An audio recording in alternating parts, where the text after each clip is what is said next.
ये कहानी एक भूतिया लड़की की है जिसका भूत होटल की एक रूम में रहता है। जो भी इस रूम में आता लड़की का भूत उसे मार दिया करता था। ऐसे उसने बहुत सारे लोगों की जान ले ली। अब उसे लग रहा था जैसे मेरे साथ धोखा हुआ है, जिसका बदला वो सब लोगों से ले रही थी, लेकिन हकीकत कुछ और ही थी। अब वो हकीकत क्या थी? साथ ही उस भूत लड़की की कहानी जानने के लिए बढ़ते हैं कहानी की तरफ, जिसकी शुरुआत होती है एक होटल को दिखाने से जिसका नाम एम्बर होटल था। यहाँ पर एक लेडी वर्कर का पहला दिन था जो यहाँ पर जॉब करने आई थी। होटल के अंदर आने के बाद उसकी मुलाकात हुई होटल की मालकिन से, जिसका नाम सुकनीति था। वो लेडी वर्कर को कहती है कि दूसरे फ्लोर की सफाई करो और 2 से 3 बार कहती है कि 3rd फ्लोर पर नहीं जाना, क्योंकि वहाँ रेनोवेशन का काम चल रहा है तो तोड़फोड़ हो रही है, तो तुम्हें हमेशा वहाँ से दूर ही रहना है। अब लेडी वर्कर जब 2nd फ्लोर की सफाई कर रही थी तो उसे 3rd फ्लोर से किसी के रोने की आवाज आई, इसीलिए वो मना करने के बावजूद भी 3rd फ्लोर पर चली जाती है। उसने कॉरिडोर का दरवाजा भी खोल दिया और अब आवाज का पीछा करते करते वो एक ऐसे रूम के सामने आ खड़ी होती है जो सबसे अलग ही था, यानी कि उस पर होटल का नंबर नहीं लिखा हुआ था और रोने की आवाज इसी रूम से आ रही थी। तो चेक करने के लिए लेडी वर्कर दरवाजा खोल देती है। रूम के अंदर एक औरत बैठी हुई थी जो पूरी तरह से व्हाइट थी, यानी कि उसकी स्किन, उसके बाल सब कुछ सफेद थे। और अब वो लेडी वर्कर को देखते ही रोने से चुप हो जाती है और एक लाइन बोलती है, 3 नाइट्स एंड मिडनाइट। अब ये लाइन लेडी वर्कर के लिए खतरनाक थी, तो डर की वजह से वो वहाँ से चली जाती है। अब 3 नाइट्स एंड मिडनाइट का मतलब क्या है ये हमें आगे चलकर पता चलेगा। अब 3 दिन के बाद वो लेडी वर्कर अपनी बेटी को बताती है कि जब से मैंने उस सफेद स्किन वाली लड़की को देखा है मेरे साथ अजीबोगरीब चीजें हो रही हैं। जैसे कि हमारे पड़ोस के एक आदमी ने अपने पैर में स्क्रू ड्राइवर घुसा लिया और मेरी आंटी ने भी अपनी जान ले ली। हमारी बिल्ली भी बगैर किसी वजह की मर गई और मुझे इन सब चीजों से बहुत अजीब लग रहा है। सारी बातें सुनकर उनकी बेटी कहती है कि मॉम ये बस आपका वहम है, क्योंकि जो हमारे पड़ोस में आदमी है उनका दिमागी तवाज़ुन ठीक नहीं है तो उन्होंने ऐसा कर लिया। करें बात आपकी आंटी की, वो तो कितने टाइम से मेंटल हॉस्पिटल में एडमिट थी, तो पागलपन की वजह से उन्होंने अपनी जान ले ली। और जो बिल्ली है उसका मरना तो तय ही था क्योंकि उसकी उम्र काफी ज्यादा हो गई थी। तो आप रिलैक्स रहिए, ऐसा वैसा कुछ भी नहीं है, लेकिन अगर आपको फिर भी डर लग रहा है तो सोने से पहले आप प्रेयर करके सोइएगा। अब लेडी वर्कर अपनी बेटी को कुछ कह नहीं पाती और उनकी बेटी वहाँ से चली जाती है। लेडी वर्कर अपने रूम में जाकर प्रेयर करने लगती है, लेकिन हम देखते हैं कि वही व्हाइट लड़की शीशे में से निकलकर लेडी वर्कर के पीछे आ जाती है। व्हाइट लड़की उसकी तरफ बढ़ने लगी, उसे डराने लगती है, लेकिन लेडी वर्कर उसे देख नहीं पाती। जैसे रात के 12 बजे लेडी वर्कर सोने गई तो व्हाइट लड़की उसके रूम में चली जाती है और बड़ी बेरहमी से उसकी सारी स्किन निकालकर बेदर्दी से उसकी जान ले लेती है। लेडी वर्कर की आवाज सुनकर उसकी बेटी वहाँ पर आई और जब उसने अपनी माँ को ऐसी हालत में देखा वो बहुत ज्यादा डर जाती है, रो रो कर चिल्लाने लगती है और ये सीन इधर ही कट हो जाता है। अब 3 दिन के बाद हम 2 बहनों को देखते हैं, जिनमें बड़ी बहन का नाम रायना था। अपने डैड की मौत के बाद वो अपने दादा और दादी के पास जा रही थी। उनकी दादी और कोई नहीं बल्कि एम्बर होटल की मालकिन थी, सुकनीति। उन लोगों के पास एम्बर होटल ही उनके डैड की आखिरी निशानी थी, इसलिए वो अपने दादा और दादी के साथ वहाँ पर रहने के लिए आई थी। जैसे होटल पहुँची, इनकी दादी सुकनीति और दादा इनका काफी अच्छे से वेलकम करते हैं। सब लोग एक दूसरे से मिलकर काफी खुश होते हैं। सुकनीति रायना को उसके डैड की कुछ चीजें देते हुए कहती है कि अब से होटल तुम्हें ही संभालना है, जिसके लिए रायना मान जाती है क्योंकि उसे कैसे भी करके इस होटल को चलाना है। वजह ये है कि अब उसकी बहन की जिम्मेदारी रायना पर ही आ गई थी, जिसकी रहने का खर्चा और कॉलेज की फीस रायना की सर पर ही थी। सुकनीति यहाँ रायना और उसकी बहन को भी यही समझाती है कि तुम होटल में कहीं भी घूम सकती हो सिवाय 3rd फ्लोर की, क्योंकि वहाँ जाना मना है, रेनोवेशन का काम हो रहा है, वर्कर्स छुट्टी पर है तो वहाँ जाना ठीक नहीं है। रायना करीबी स्कूल में अपनी बहन का एडमिशन करवा देती है और जब वो वहाँ से जाने लगी तो उसकी मुलाकात अपने ही एक पुराने दोस्त से होती है जो पहले कभी एक दूसरे को पसंद किया करती थी, और वो लड़का एक रिपोर्टर भी था। वो रायना को कहता है कि अपना ख्याल रखना, संभाल के रहना, क्योंकि वो एक रिपोर्टर था तो एक औरत की मौत की जांच कर रहा था जिसका खून किया गया है, और वो और कोई नहीं बल्कि शुरुआत वाली लेडी वर्कर है। वो बताता है कि मैं इसी केस पर इन्वेस्टिगेशन कर रहा हूँ और आज मैं उस जगह पर जा रहा हूँ जहाँ वो लेडी काम करती थी, ताकि मुझे वहाँ पर कोई सबूत मिल सके। और जब वो बताता है कि वो लेडी एम्बर होटल में काम करती थी तो ये सुनकर रायना काफी चौंक जाती है, क्योंकि वो तो उनका ही होटल था जहाँ पर वो रहने आई थी। पर लेडी वर्कर की मौत वाली बात उनकी दादी सुकनीति ने उनसे छुपाई हुई थी, तो इसलिए अब वो रिपोर्टर रायना के साथ एम्बर होटल आ जाता है। वो सुकनीति से पूछता है कि वो लेडी वर्कर यहाँ पर कितने टाइम से काम कर रही थी। सुकनीति बताती है कि उसे कुछ दिन ही हुए थे, लेकिन उसके साथ हुआ क्या था ये हम नहीं जानते। ये सुनकर रिपोर्टर होटल में ही रुकने का फैसला करता है ताकि वो और ज्यादा सबूत इकट्ठे कर सके। यह रायना अपने दादा और दादी से नाराज होती है कि आप लोगों ने हमें इस बारे में क्यों नहीं बताया, जिस पर सुकनीति कहती है वो बेटा इसलिए क्योंकि तुम अपने डैड की मौत को अभी अभी झेल कर आई हो, तो हमने तुम्हें इसलिए नहीं बताया था कि तुम और परेशान ना हो जाओ। रात को रायना की बहन प्रेयर कर रही होती है और रायना को भी यही कहती है के गॉड पर भरोसा रखिए और प्रेयर किया करें। रायना जब अपने रूम के बाहर खड़ी हुई थी तो उसी 3rd फ्लोर के एक कमरे से लाइट जलती हुई नजर आती है, तो इसलिए वो चेक करने वहाँ पर चली जाती है कि आखिर वहाँ पर है कौन और लाइट किसने ऑन की, क्योंकि वहाँ पर तो कोई नहीं होना चाहिए था जैसा सुकनीति ने बताया था। लेडी वर्कर की तरह रायना भी कॉरिडोर के दरवाजे को खोलने की कोशिश करती है, लेकिन जब उसने देखा कि ये लॉक्ड है तो वो तोड़कर अंदर आ जाती है। उसे भी सामने वाले रूम से लड़की के रोने की आवाज आने लगती है। उसने जैसे ही दरवाजा खोला, अंदर वो व्हाइट लड़की बैठी हुई थी जो रायना को भी देखकर 3 नाइट्स एंड मिडनाइट बोलती है। रायना कुछ करती नहीं और चुपचाप वहाँ से चली जाती है, क्योंकि उसे लग रहा था कि शायद ये लड़की होटल की कोई गेस्ट है, लेकिन वो पूरी रात उस लाइन के बारे में ही सोचती रही। अगले दिन जब वो अपनी बहन को स्कूल ड्रॉप करने गई तो गाड़ी पर 1 लिखा हुआ था, यानी कि पहला दिन, जो चीज फिर गायब भी हो गई। लेकिन ये चीज रायना को परेशानी में डाल देती है, इसलिए वो इस बारे में सुकनीति से बात कर ही लेती है। वो सुकनीति से 3 नाइट्स एंड मिडनाइट का मतलब पूछती है। वो बताती है कि कल रात मुझे 3rd फ्लोर के एक रूम से लाइट जलती हुई नजर आई। फिर जब मैं वहाँ गई तो मुझे किसी लड़की की रोने की आवाज आई। तब मैं उस रूम वाली गेस्ट को चेक करने गई कि क्या वो ठीक है। यहाँ रायना के मन में एक सवाल ये भी आ रहा था कि अगर 3rd फ्लोर पर कोई रह रहा था तो फिर सुकनीति ने ये क्यों कहा कि वहाँ रेनोवेशन का काम हो रहा है और वहाँ पर कोई नहीं है। मगर उसकी सारी बातें सुनकर सुकनीति काफी घबरा जाती है। उसे देखने से साफ लग रहा था कि वो 3rd फ्लोर के भयानक राज को जानती है, इसलिए वो हर किसी को वहाँ जाने से मना किया करती थी। लेकिन अब क्योंकि रायना वहाँ पर चली गई थी तो सुकनीति ये सोचकर भी काफी डरी हुई थी। उसे इस टाइम कुछ समझ ही नहीं आ रहा था कि मैं रायना को क्या कहूँ, और रायना वहाँ से चली जाती है। अब रायना अपनी बहन को स्कूल ड्रॉप करने के लिए चली जाती है। उनके जाने के बाद सुकनीति के पास उनका हस्बैंड आया। वो बताता है कि आज पुलिस हमारे होटल में आने वाली है, क्योंकि लेडी वर्कर की बेटी ने पुलिस को सब कुछ बता दिया है जो कुछ उसके साथ यहाँ हुआ था। तो पुलिस आकर इन्वेस्टिगेशन करना चाहती है। ये सुनकर सुकनीति दुखी होते हुए बताती है कि अब कुछ नहीं हो सकता, क्योंकि रायना भी 3rd फ्लोर पर चली गई है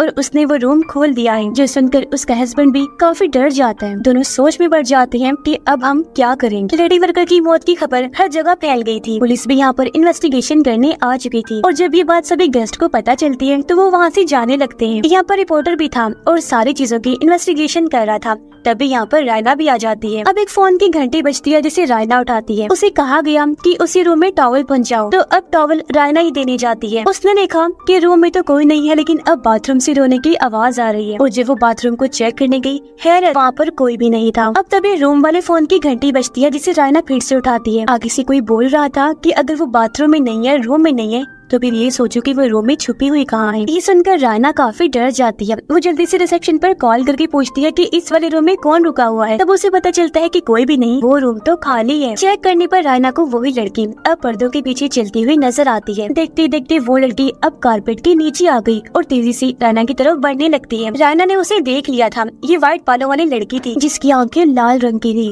और वो बहुत डरावनी लग रही थी। उसे देखकर रायना बहुत डर गई, जल्दी से रूम से बाहर आ जाती है। तभी यहाँ पर रिपोर्टर भी आ गया जो रायना को संभालता है। रायना उसे सब कुछ बता देती है जो अभी अभी उसके साथ हुआ। रिपोर्टर जब चेक करने रूम के अंदर गया तो सब कुछ वैसा का वैसा ही था, यानी कि सब नॉर्मल था। वहाँ ऐसा वैसा कुछ भी नहीं था जो रायना बता रही थी। अब जो रायना के साथ हुआ था वो सुनकर होटल का सारा स्टाफ भी अपनी जॉब छोड़ के वहाँ से चले जाते हैं। इसलिए अब मजबूरन सुकनीति और उनके हस्बैंड को रायना और रिपोर्टर को सारी बात बतानी पड़ती है। वो कहते हैं कि 6 साल पहले जब हमारे माली हालात अच्छे नहीं थे तो तुम्हारे डैड यानी कि हमारे बेटे ने हमें बताया कि उसने ये होटल खरीदा हुआ है, तो अगर हम चाहे तो यहाँ रह सकते हैं और जो यहाँ से पैसे मिले उनसे हम अपना खर्चा उठा सकते हैं। लेकिन जब हम इस होटल में आए तो इसकी हालत बिल्कुल भी ठीक नहीं थी, तो हमने पूरे होटल को रेनोवेशन करवाया। और जब एक वर्कर 3rd फ्लोर पर लाइट लगा रहा था तो उसे भी उस नंबर के बगैर वाले रूम में किसी लड़की के रोने की आवाज आई। तब उसने भी चेक करने के लिए वो दरवाजा खोला और अंदर उसे भी वो व्हाइट लड़की मिली, जिसको भी देखकर उसने 3 नाइट्स एंड मिडनाइट बोला। ऐसा होने के बाद उस वर्कर के साथ 2-3 दिन तक अजीब होता रहा और फिर तीसरे दिन की मिडनाइट पर यानी कि 12 बजे उसकी मौत हो गई। फिर वो बताते हैं 3 नाइट्स एंड मिडनाइट का मतलब। वो कहते हैं कि इसका मतलब है कि जिस किसी को भी उस लड़की ने ऐसा बोला पहले 2-3 दिन तक उसके साथ अजीब होता रहेगा और फिर तीसरी रात की मिडनाइट यानी 12 बजे बुरी तरह से उसकी मौत हो जाएगी। इससे जाहिर है वो व्हाइट लड़की ही मारती होगी, जैसा उस वर्कर के साथ हुआ।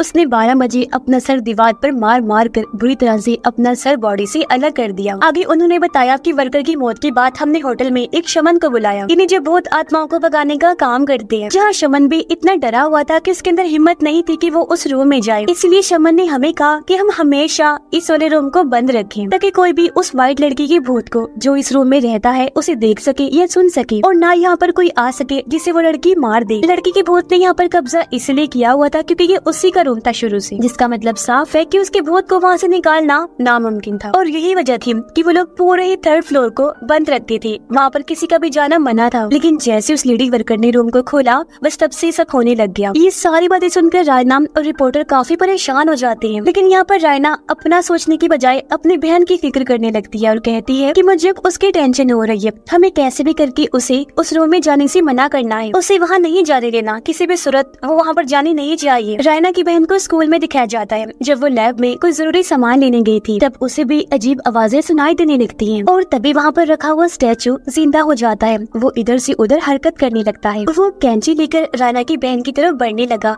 और बार बार यही बात कह रहा था कि जब तुम भी मरोगी तो तुम्हें भी वही तकलीफ महसूस होगी जो उस व्हाइट लड़की ने महसूस की थी। ये देखकर वो काफी डर जाती है, चिल्लाते हुए बाहर आ गई। उसकी आवाज सुनकर वहाँ पर लोग इकट्ठा हो जाते हैं और जब रायना की बहन ने टीचर को ये बताया कि अंदर कोई है और स्टैचू इधर से उधर हरकत कर रही है, तो टीचर अब कुछ चेक करने अंदर गई। लेकिन वहाँ पर तो ऐसा कुछ भी नहीं था, सब कुछ नॉर्मल था, सारी चीजें अपनी अपनी जगह पर पड़ी हुई थी। फिर रायना की बहन घर आ गई, जहाँ रायना सबसे पहले उसे एक ही सवाल पूछती है कि क्या तुम 3rd फ्लोर की उस रूम में गई हो या फिर नहीं, जिस पर उसकी बहन ने बताया कि हाँ मुझे भी उस रूम से किसी के रोने की आवाज आ रही थी, तो मैं उसे चेक करने वहाँ पर गई जहाँ मुझे व्हाइट लड़की बैठी हुई दिखी और उसने मुझे 3 नाइट्स एंड मिडनाइट बोला, जिसका मतलब था कि अब इन दोनों बहनों के पास ही सिर्फ 3 दिन का टाइम है। तो अब उस व्हाइट लड़की के बारे में जानने के लिए रायना और रिपोर्टर उसे शमन के पास जाते हैं जिसने 3rd फ्लोर को सील किया था। शमन बताता है कि व्हाइट लड़की ने जरूर कुछ ऐसा छुपाया हुआ है जिससे वो मरने के बावजूद भी आफ्टर लाइफ में नहीं जा पा रही, इसी दुनिया में फंसी हुई है। और अब अगर वो लोग चाहते हैं कि सच्चाई का पता चले तो उन्हें उस लड़की का नाम जानना होगा, क्योंकि लड़की के नाम से ही वो उसके भूत से बात कर पाएंगी। इसलिए अब रायना और रिपोर्टर बाकियों के साथ मिलकर लड़की के नाम के बारे में सोचने लगते हैं। तभी रायना को याद आया कि डैड ने कहा था मैंने अपने दिल में बहुत सारे राज रखे हुए हैं जिनको मैं नॉवल में लिखता हूँ। इसलिए रायना सबको अपने डैड के नॉवल पढ़ने को देती है, क्योंकि उसे यकीन था कि कहीं न कहीं डैड ने अपनी नॉवल में उस व्हाइट लड़की या फिर इस होटल की माजी के बारे में लिखा होगा। लेकिन किसी को भी नॉवल में कोई ऐसी चीज नहीं मिलती, जिस वजह से रायना काफी मायूस हो जाती है और अब वो अकेले ही उस रूम की तरफ बढ़ने लगी उसे चेक करने के लिए, क्योंकि उसे यकीन था कि अंदर जरूर कुछ न कुछ होगा। वो जैसे रूम के बाहर आई, यहाँ पर रिपोर्टर और उसकी बहन भी आ जाती है जो रायना को अंदर जाने से रोकती है, क्योंकि अंदर उसकी जान को खतरा हो सकता है। तब रायना उन्हें समझाती है कि देखो अगर हमने कुछ ना किया तो तीसरी रात की मिडनाइट में हमने तो वैसे भी मर ही जाना है, लेकिन अगर हम कोशिश करें तो क्या पता हम बच जाएंगे। इसलिए अब रायना और उसकी बहन अंदर जाते हैं जबकि रिपोर्टर बाहर ही खड़ा रहता है, क्योंकि अभी तक वो अंदर नहीं गया था तो उस पर 3 नाइट्स एंड मिडनाइट वाला कर्स शराब नहीं चल सकता था।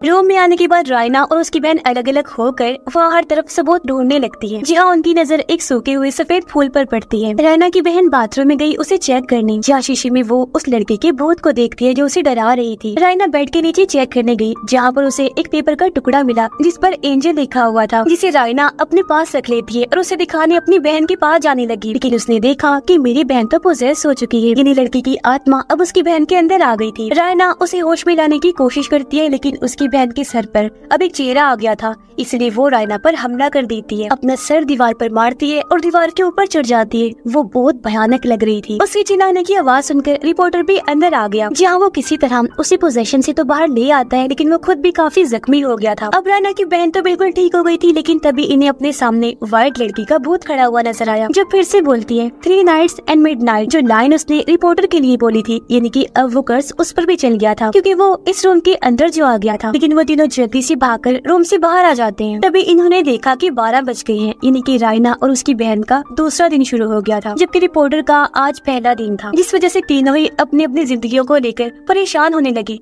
रोने लगती हैं। रायना रिपोर्टर को बताती है कि मुझे लगता है कि वो कमरा उसी लड़की का था, यानी कि वो वहीं पर ही रहती थी। शायद डैड भी उसे जानते होंगे, इसीलिए उन्होंने उसे रहने दिया। तभी रायना रिपोर्टर और अपने दादा और दादी को वो पेपर का टुकड़ा दिखाती है। उसे देखकर सुखनीति और उसके हस्बैंड और भी ऐसे पेपर के टुकड़े लाते हैं, जो उन्हें हर रूम के बेड के नीचे से मिले थे। हर टुकड़े पर एक जैसी राइटिंग थी, यानी कि ये एक लेटर था, एक खत था, जिसे किसी ने टुकड़े टुकड़े करके होटल के हर एक रूम में अलग अलग रख दिया था, यानी कि ये चीज किसी गेम की तरह, पजल की तरह बना दी गई थी। जैसे उन्होंने इसको जोड़ा तो वहाँ पर एक लड़की का नाम लिखा हुआ था, जो था जैस्मिन, जिसे इन्हें लगा कि जरूर उस व्हाइट लड़की का नाम जैस्मिन है। और ये लेटर जैस्मिन ने रायना के डैड के लिए लिखा था। लेटर में लिखा हुआ था कि मैं रायना के डैड को पहली बार पाइन के पेड़ के पास मिली थी जो जंगल में है, और वो टाइम मेरे लिए सबसे बेस्ट टाइम था क्योंकि उसके बाद मैंने रायना के डैड के साथ बहुत अच्छा टाइम गुजारा और मैं चाहती हूँ कि मैं उनके साथ हमेशा ही उसी जंगल में पाइन के पेड़ों के पास रहूं। पता चला कि जैस्मिन एंजल भी रायना के डैड को ही बोल रही थी। अब इससे ये लोग समझ जाते हैं कि अगर हम पाइन के पेड़ों के पास उस जंगल में जाएं तो जरूर हमें वहाँ से कोई ना कोई सुराग मिल सकता है। इसीलिए अब रायना और रिपोर्टर पास ही के जंगल में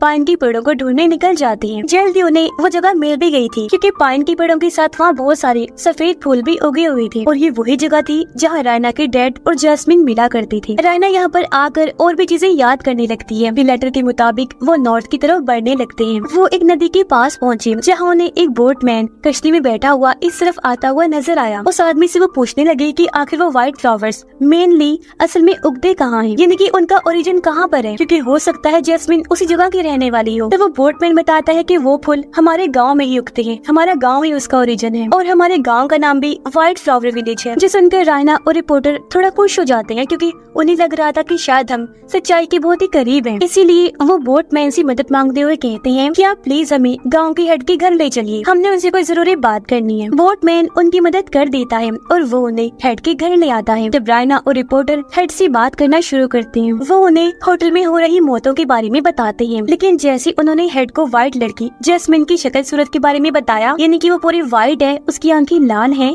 तो हेड काफी घबरा जाता है ये सुनकर और उन्हें वहाँ से ये कहकर निकाल देता है कि मुझे इस पर कोई बात नहीं करनी क्योंकि मैं कुछ नहीं जानता। अब बाहर बारिश हो रही थी और ये लोग रिवर भी क्रॉस नहीं कर सकते थे, इसीलिए बोटमैन उन्हें कहता है कि आज रात तुम यहीं पर रुक जाओ मेरे घर। अंदर आने के बाद रायना काफी उदास हो जाती है क्योंकि उससे यहाँ पर कोई भी सबूत नहीं मिला और अब इनके पास बस एक दिन का टाइम है।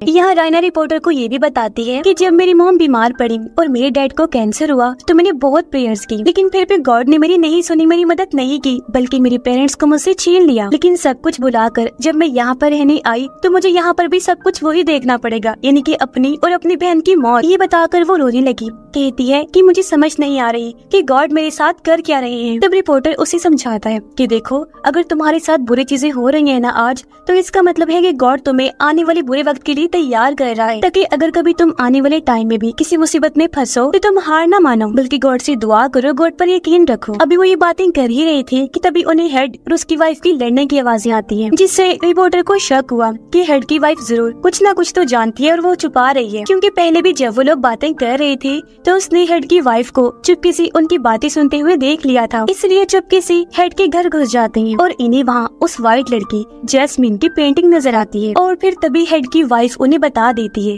कि असल में ये लड़की हमारी बेटी है। तो अब वो लोग बोटमैन को और हेड की वाइफ को सब कुछ बताने के लिए कहते हैं। तब बोटमैन उन्हें बताता है कि उस लड़की का यानी व्हाइट लड़की का असल नाम मैनर है, जो कि मिडनाइट में हेड के घर पैदा हुई थी, लेकिन उसे एक बीमारी थी जिस वजह से उसका पूरा जिस्म ही व्हाइट था, यहाँ तक कि उसके बाल भी, उसकी स्किन भी। इसी वजह से तो उसका नाम उन व्हाइट फ्लावर्स के ऊपर रखा गया था, जिन व्हाइट फ्लावर्स पर इस गाँव का नाम रखा गया था। मैनर की शक्ल सूरत की वजह से हर कोई उसे परेशान करता, बच्चे उसे बुली करते थे और अक्सर तो उसे डेविल कहते थे कि ये कोई इंसान नहीं है बल्कि शैतान है। उसकी डैड भी उसे हमेशा पीटा करते, कमरे में बंद करके रखते थे, क्योंकि उसकी वजह से गांव में उनकी इज्जत कम हो रही थी। यही वजह है कि मैनर अकेली रहने लगी। वो अपने माइंड में गेम्स बनाती, अपने साथ ही खेला करती थी और डांस करती थी, लेकिन जैसे 20 साल हुए वो घर से भाग गई और कोई नहीं जानता कि भागकर वो कहाँ गई है। ये सारी सच्चाई जानने के बाद रायना और रिपोर्टर वापस होटल में आ जाते हैं और अब क्योंकि उन्हें मैनर का असली नाम भी पता चल गया था, इसलिए वो होटल में शमन को बुलाते हैं, जहाँ पर शमन मैनर के नाम के जरिए उसकी आत्मा से बात करता है और उन्हें बताता है कि जब मैनर अपने घर से भागी थी तो वो उसी जंगल में उन पाइन के पेड़ों के पास गई थी, जहाँ पर पहली बार उसकी मुलाकात हुई रायना के डैड से, जहाँ पर रायना के डैड ने न सिर्फ उसकी जान बचाई, उसकी मदद की, बल्कि उसे अपने होटल में रहने के लिए रूम भी दिया। उसने अपनी माँ की सारी ज्वेलरी भी मैनर को दे दी, क्योंकि रायना के डैड के पास अपने माँ बाप की यादों के अलावा और कोई नहीं था, और अब क्योंकि वो मैनर को अपना सबसे करीबी इंसान माना करता था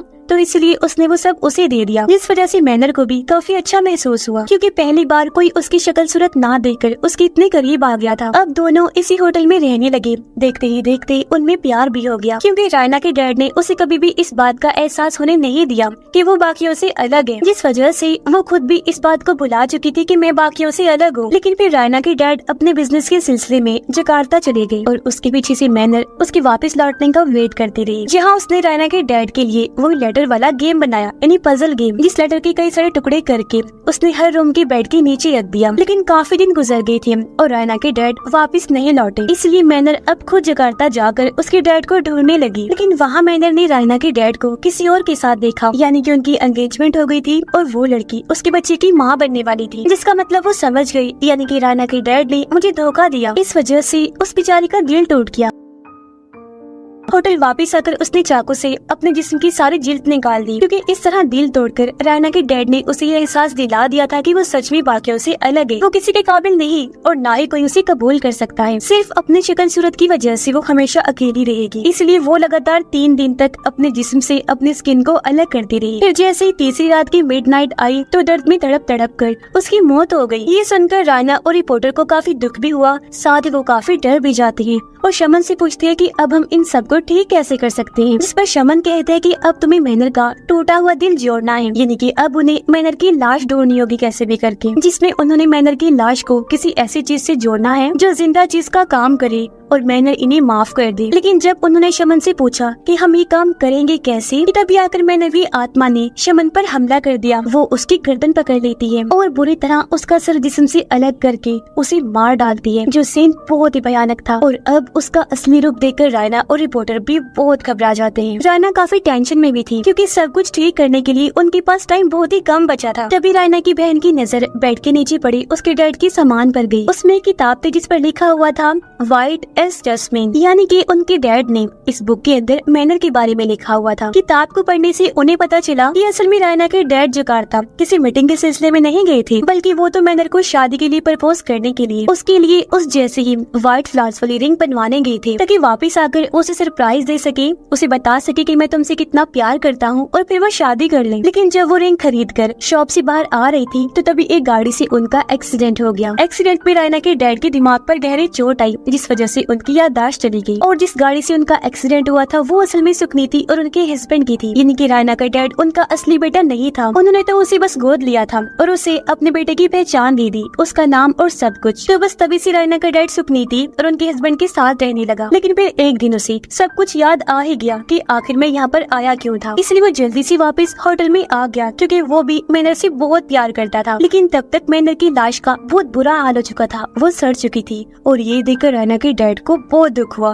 वो पूरी तरह से टूट गई। वो हर टाइम यही सोचती रहती है कि काश उस दिन मैं मैनर को सब कुछ बता देता, सच मैं तुमसे कितना प्यार करता हूँ और तुम्हें सरप्राइज देने के लिए ही मैं जा रहा हूँ। इससे होता ये कि आज वो खुद के साथ ऐसा ना करती और ये दोनों साथ होते और उन्होंने शादी कर ली होती। लेकिन अब क्योंकि मैनर की मौत हो चुकी थी, वो जा चुकी थी, इसलिए रायना के डैड उसकी लाश को होटल के बेसमेंट में बने एक सुरंग में ही दफन कर देते हैं ताकि वो बरी हो सके। कब्र के ऊपर उसने वही व्हाइट फूल वाली रिंग की तस्वीर बना दी जो उसने मैनर के लिए बनवाई थी, ताकि इससे मैनर की आत्मा को सुकून मिल सके और उसकी कब्र हमेशा यहीं पर रहे जहाँ उसने मैनर के साथ अपने इतनी सारी और इतनी प्यारी यादें बनाई। जिसके बाद रायना के डैड हमेशा के लिए इस होटल से दूर चले गए, क्योंकि वो हमेशा इस दुख में रहकर अपनी जिंदगी नहीं जी सकते थे। ये सब देखकर रायना और उसकी बहन समझ गई कि इसका मतलब है कि डैड ने कभी मैनर को धोखा दिया ही नहीं था, बल्कि वो तो उसे इतना प्यार करते थे। मगर सच जाने से पहले ही मैनर की मौत हो गई। तो अब उन्हें कैसे भी करके मैनर को सारी सच्चाई बतानी होगी। जहाँ तभी उन्हें शमन की कही बात याद आती है कि उन्हें मैनर की लाश को किसी ऐसी चीज के साथ जोड़ना होगा जो जिंदा चीज का काम कर सके। और अब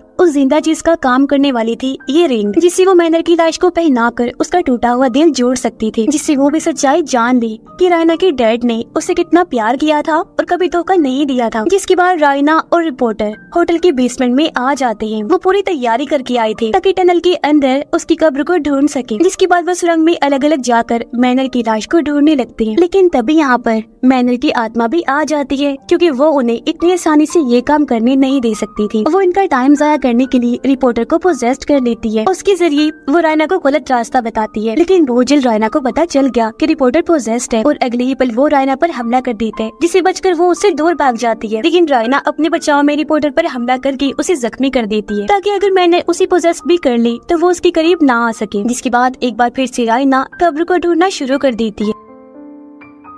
साथ ही वो काफी परेशान भी थी क्योंकि अब उसके पास टाइम बहुत ही कम बचा था। कुछ ही देर में 12 बजने वाले थे। तभी रायना को अपने बैग में अपने दादा और दादी का लेटर मिलता है कि रायना, अगर तुम्हें कोई भी रास्ता ना दिखे तो तुम गॉड से प्रेयर करना, देखना वो फिर तुम्हारी मदद जरूर करेंगे, क्योंकि उसके पास आखिरी रास्ता गॉड ही है जो जरूर हेल्प करते हैं। तो इसीलिए अब रायना प्रेयर करने लगती है। वो रो रो के गॉड से दुआ करती है। उधर रायना की बहन भी अपने दादा और दादी के साथ मिलकर प्रेयर कर रही थी, क्योंकि उसे यकीन था कि हमें सिर्फ गॉड ही बचा सकते हैं। और ऐसा होता भी है, क्योंकि तभी कुछ दूर चलने के बाद रायना को वो कब्र मिल जाती है, जिसे रायना खोदना शुरू करती है और उसे कुछ ही देर में मैनर का स्केलेटन ढांचा मिल जाता है। लेकिन इससे पहले रायना उस रिंग को मैनर के हाथ में पहनाती, यहाँ पर पोजेस्ड रिपोर्टर आ गया। वो रायना पर हमला कर देता है, लेकिन वो जैसी तैसे अपनी जान पर खेलकर वो रिंग मैनर के हाथ में पहना ही देती है, जिससे कि उसकी लाश और जिंदा चीज यानी कि वो एलिमेंट आपस में मिल चुकी थी। ऐसा होते ही मैनर सारी सच्चाई जान गई थी। उसकी आत्मा को शांति मिल गई, सुकून मिल गया और अब वो वहाँ से चली जाती है। कुछ ही देर बाद रायना और रिपोर्टर टनल से बाहर आ गई, जहाँ वो सब लोग आपस में मिलकर जज्बाती हो गए, रोने लगती हैं, क्योंकि उन्हें लग रहा था कि हमने सबने मिलकर आखिरकार सब कुछ ठीक कर ही दिया। रायना और रिपोर्टर ने वो सब कुछ पुलिस को बता दिया जो उनके साथ हुआ था। फिर रिपोर्टर रायना से बात करने आया। उसे कहता है कि मैं आज भी तुमसे प्यार करता हूँ और सिर्फ तुम्हारे साथ ही रहना चाहता हूँ।